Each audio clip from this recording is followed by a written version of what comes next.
What is going on, Alpha Hunters? Welcome back. We are going to take a look at the markets. Hopefully, you're having a tubular Tuesday. It is a very sleepy Tuesday on the markets today. We're not really doing a whole lot. Basically, from the high that we kind of hit on the open to the low of the day has all been within roughly 1/3% on the SP 500 and the SPY. So it's not a big moving day. So there you go. We haven't done a whole lot. A little bit of a downturn there in the second, third hour. A little bit of an upturn here over the past 2 hours, through 2.5 hours. I'll see how the day ends, but probably just continue bullish. That would be my guess. Anyways, but not doing a whole lot. Qs definitely not doing a lot either. Very much more choppy.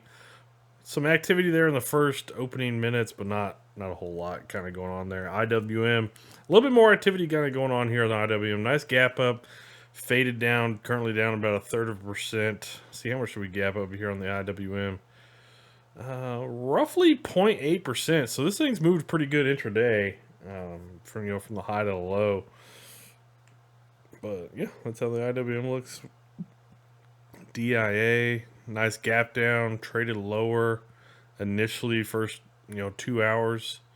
Past 2.5 hours, nice little bullish uptrend. Nothing crazy. RSP, nice gap up. Kind of looks like the IWM faded down. Currently negative, down 0.1%. Nothing crazy. Take a look at these dailies. RSP getting back over those 10 and 20 moving averages. Going to be a couple days now holding over it. So my kind of makes me think that we're probably just going to continue bullish on the RSP most likely. Would be my guess for now, but it's kind of just in no man's land. DIA, Dow Jones Industrial Average, daily here. Okay. Not a whole lot kind of going on. Could just be resting. Had a couple days of very strong bullish activity. IWM, we know IWM was crushing it yesterday. Nice gap up.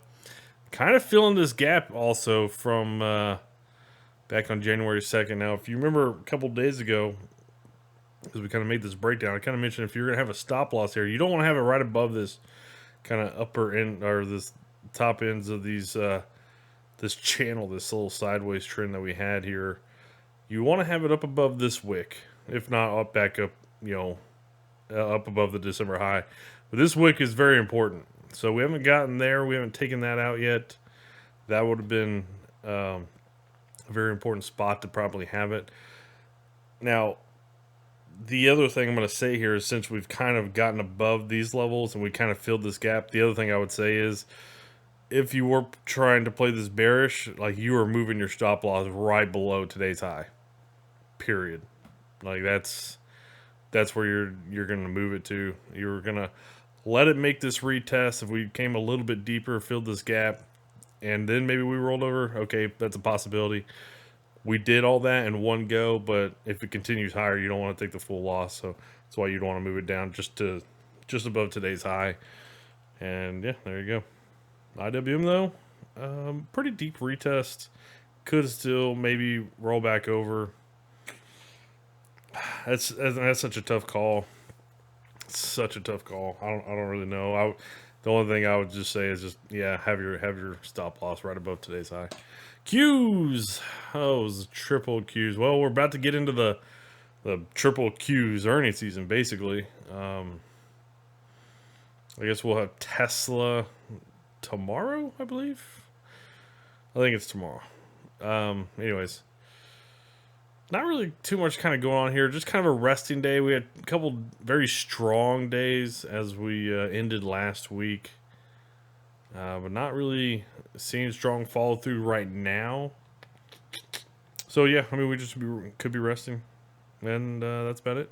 So we'll see what happens. It might rest, as we have a pretty good distance here to go to back down to the 10 and even the 20 EMAs there. So we might just rest until we get to earnings. And to me, Tesla's not going to be a big one unless they come out and say some really bad stuff. I don't think it's going to be a big deal. I think next week when we get to big tech earnings around AI, the AI companies more focused around AI. I think that's when we'll probably get a much clearer direction. SPY, yeah, not too indifferent from the Qs. Kind of just hanging out. We're not doing a lot on the Qs SPY today.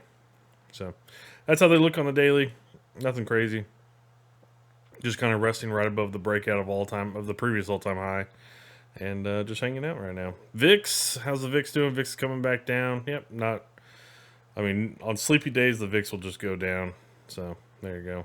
Dollar, okay. So dollar and yields are something I want to talk a little bit more about because we definitely got that pullback, right? We are getting this kind of flag pattern here over the previous 4 trading days. Kind of mentioned we haven't gotten, we weren't breaking down below these moving averages.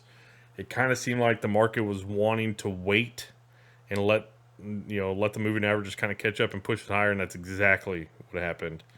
We take a look, 15-minute intraday, basically from the close of yesterday. You can see we had a nice little drop off in the middle of the night, and then don't know what this is. Don't know what this is or if there was anything, but I mean, you see we had a very nice run from basically like 2 Eastern this morning to about 10:30 Eastern. So about 8.5 hours there. Just nice, a nice run there. Nice little consolidation hanging out up here. It does not look like a market is going to reverse intraday. Maybe it does fall off a little bit, but it just kind of seems like it's consolidating here.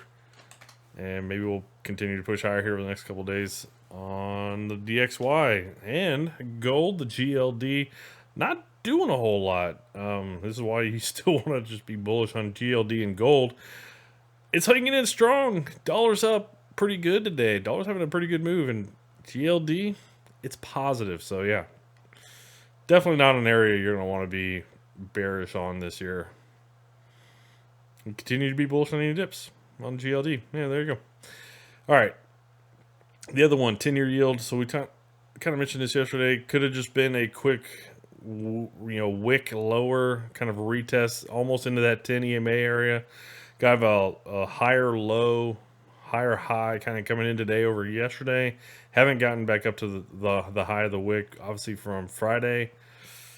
But it's looking like we're going to probably push up and take that out as this week goes on. So it looks like yields have are probably just in an uptrending cycle along with dollar right now. And definitely going to be so if we do take out this wick from last Friday, sometime this week. So they're looking pretty good. They had a pretty good deep retest. I mean, there was a lot of different levels in here, all the way from like 4, 3.5 to 4 to 3.8. That there was just so many support and resistance zones kind of through there. It got through a lot of them, but it got down to 3.8, and that's where it bounced and found its legs.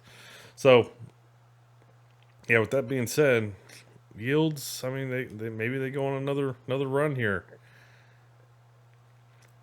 And we'll just have to see. But yeah, if we get over that Friday wick, though, yeah, it'll be big time. 10-2 inversion bouncing.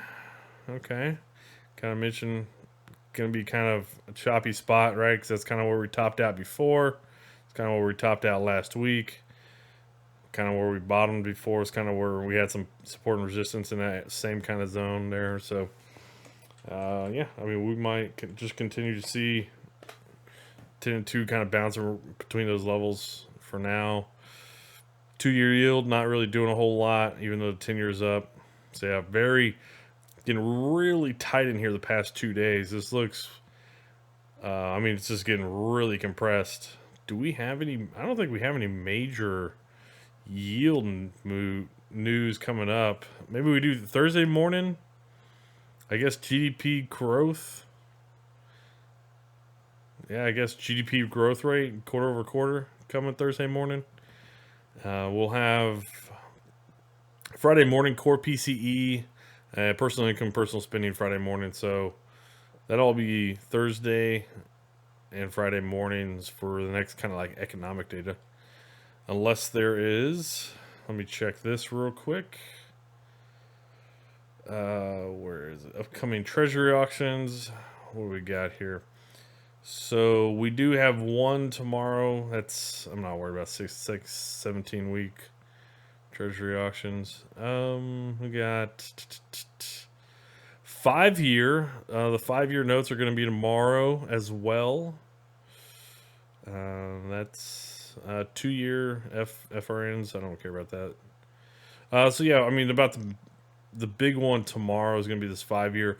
We're also going to have a 7 year on Thursday.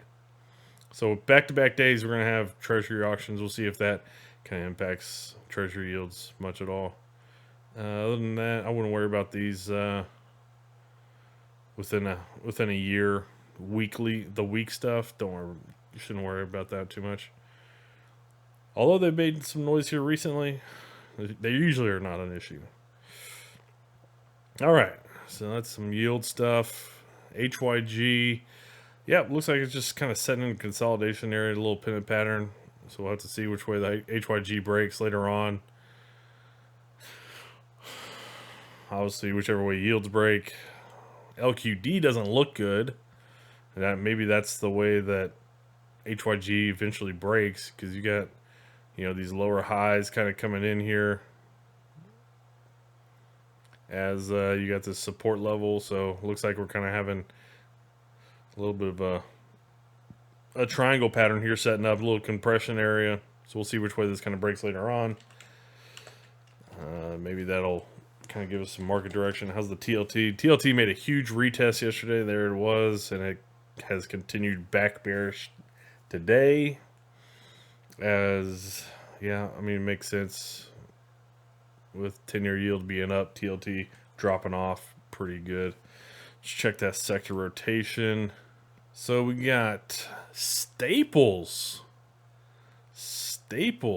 Love me some Staples. Staples leading the way on the day. Let's check that out. Communications, XLC, materials also leading the way. Energies, tech outperforming just barely. In line with the market is utilities, underperformers, financials, industrials, healthcare, discretionaries, and real estate. Makes sense. Real estate's probably lagging behind, with yields being up a little bit. Probably not as much to justify this, but they are. Tech is actually seeing some pretty good intraday performance. They did not gap all that well. So, okay, that makes sense. I mean, we're not really doing a whole lot on the market, but you can see the tech actually doing okay intraday there. Staples also doing okay intraday. You got financials, healthcare, communications, all kind of in line there with the market intraday. Materials, industrials, utilities underperforming. Discretionaries and real estate big time underperformers on the day.